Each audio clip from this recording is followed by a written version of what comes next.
I am in a stage of life in which my friends are starting to have children. So I've been talking a lot recently with people I love about the experience of becoming a parent. And there are certain themes: exhaustion, nap schedules, tummy time, bottle sterilization, the relative merits of Uppa baby versus Nuna strollers, and another spiritual theme, a theme that goes, there are moments of parenthood that feel surreal, that feel like God is right there beside us. Moments of absolute wonder and bliss and transformation, and the new parent thinks, I could take a photo, but a photo wouldn't capture this. I could jot some notes down in the baby book, but words could never convey the power of this moment. But it doesn't matter because I will never, ever forget this. The way my baby smiles with 2 tiny teeth, the picture book we're reading, the milestone reached, the neighbor who somehow read my mind and brought over exactly what my exhausted body was craving for dinner. This is the most memorable and extraordinary moment of my life. It is ingrained indelibly on my heart. I will never forget this. And then the memory fades almost instantly. And the new parent knows that something holy occurred, but the details become a blur. They feel like their mind is a sieve, and maybe that's hormones or sleep deprivation, or maybe it is the sheer number of profound moments that somehow keep replacing one another. And I thought of that new parent phenomenon when I read this week's Torah portion, Va'et Hanan. Several times, this parsha recounts the wonders of revelation. As the people stands assembled, ready to enter the promised land, God reminds them what they saw at Mount Sinai. When the people stood at the foot of the mountain, and the mountain was covered with dark, dense clouds, but ablaze with flames, and God spoke to Israel out of the fire, mitoch ha'esh, from amidst the fire. There is no figure, no body, only a voice. All was pitch black darkness, and God spoke with a kol gadol, a mighty voice, out of the fire and out of the flame, and out of the clouds. And Israel feared for their lives. They asked, what mortal has heard the voice of the living God speak from amidst the fire like we did and lived? And the scene seems unforgettable. It is revelation, for Lord's sake. How could Israel possibly forget this? But we humans, we are so absent-minded, we are constantly forgetting the unforgettable. So you need to be careful, God exhorts Israel, lest you forget the things that you saw with your own eyes, lest they fade from your mind. God and Moses recount revelation again and again, not just because they like the story, but because there is a real risk that Israel will forget what happened at Sinai. The Torah repeats the story of revelation because it was the most extraordinary thing that ever happened, but still we are likely to forget it, because our distractible minds constantly erase over the most important memories. And so we tell our history and we tell our stories, and we try to remember who we are.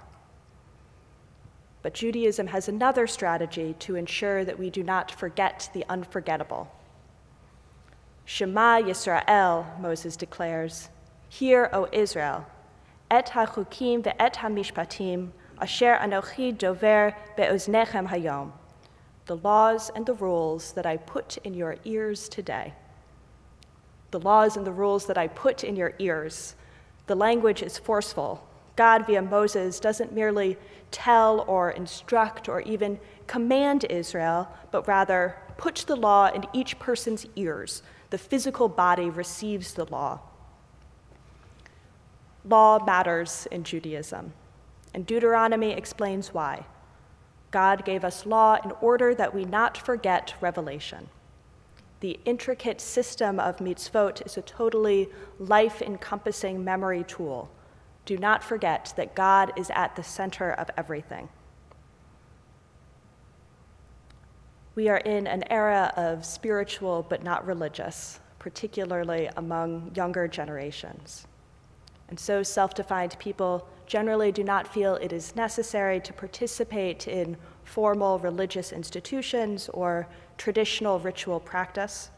Rather, any spiritual practice is informal and individual. But in Judaism, informal and individual is not enough. Jewish tradition understands that it is human nature to forget even the most important things, even God, so we need the reminder structure of mitzvot. In the parsha, Shema Yisrael et ha-chukim ve'et ha-mishpatim comes first, and only then do we read, Shema Yisrael, Adonai Eloheinu, Adonai Echad. Hear, O Israel, Adonai is your God, Adonai is one. The laws and ordinances will lead to the declaration of faith.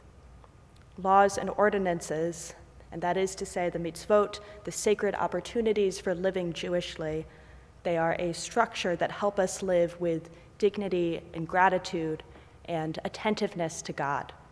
Practice begets faith. I'm not suggesting that we liberal Jews embrace halakha, Jewish law, in totality.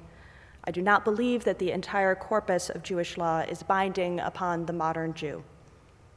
But we Reform Jews, with our legacy of keeping God at the center of all that we do, we also need mitzvot, because mitzvot are the path by which Jews access God. We don't need to keep every rule outlined in the Shulchan Aruch, but we too deserve to live rich, thick, authentic Jewish lives. Our tradition doesn't ask that we feel like Jews, it requires us to act like Jews. Living Jewishly looks different person to person, but for everyone, it requires living in a way that is specifically and intentionally Jewish. So I have a charge for each of you. Try out a new to you mitzvah this week. And here are some ideas. Tonight, close out Shabbat and welcome in the week ahead with Havdalah. Hang a mezuzah on the doorpost of your apartment or bedroom or office. Feed your pet at mealtimes before you yourself eat. Say the Shema when you wake up and before you go to sleep. Learn a Jewish text that is new to you, maybe a book from prophets you've never read, or some pages from Bava Batra, the tractate of Talmud that Daf Yomi learners are studying right now. It's a tractate about property law. Bless your food before eating it. The mitzvah of Ma'aser, give 1/10 of this week's income, earned, gifted, and found, to charity. The mitzvah of Bikor Cholim, visiting the sick, call on someone going through a difficult time, and maybe bring a babka or a tuna casserole. That part is not biblically or rabbinically mandated, but they are my favorite comfort foods.